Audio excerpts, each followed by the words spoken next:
జీవితం అంటే అందరికీ ఒకేలా ఉండదు, కానీ బాధ మాత్రం అందరికీ వస్తుంది. కొంతమందికి చిన్నగా, కొంతమందికి పెద్దగా, కానీ ఎవరి కష్టం వాళ్ళకే పెద్దది.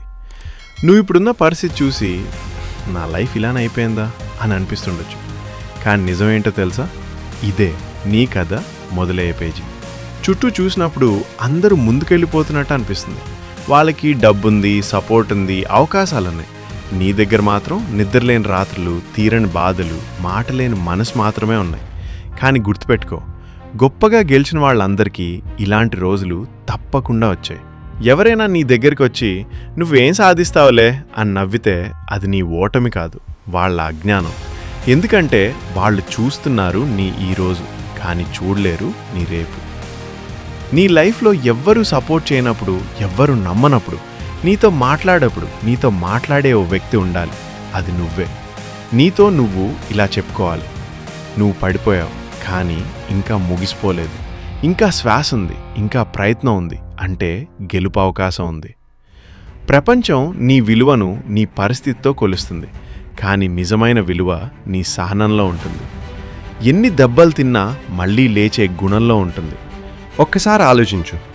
నువ్వు ఇప్పటివరకు ఎదుర్కొన్న కష్టాలు ఎవరైనా ఎదుర్కొంటే అప్పుడే వదిలేసేవాళ్ళు.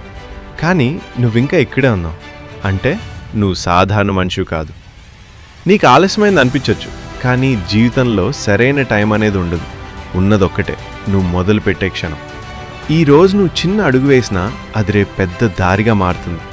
నెమ్మదిగా నడిచినా పర్వాలేదు, కానీ ఆగిపోవడం మాత్రం నీకు అనుమతి లేదు. నీ గతం నీకు భారంగా అనిపిస్తే దాన్ని శిక్షలా కాకుండా పాఠంగా మార్చుకో. ఎందుకంటే నీ బాధే నీ బలం అవుతుంది. నీ కన్నీళ్లే నీ ఆత్మవిశ్వాసం అవుతాయి.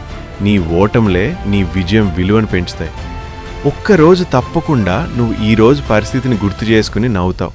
అప్పుడు నువ్వు ఇలా అనుకుంటావు: ఆ రోజు నేను వదిలేసుంటే ఈరోజు నేను ఉండేవాడిని కాదే. అదే రోజు నీ లైఫ్లో నిజమైన గెలుపు రోజు. గుర్తుపెట్టుకో, ఈ ప్రపంచం నీ కష్టాన్ని కాదు, నీ విజయం మాత్రమే చూస్తుంది. కాబట్టే నువ్వు వాళ్ళకి చూపించాల్సింది నీ కన్నీళ్లు కాదు, నీ ఫలితం.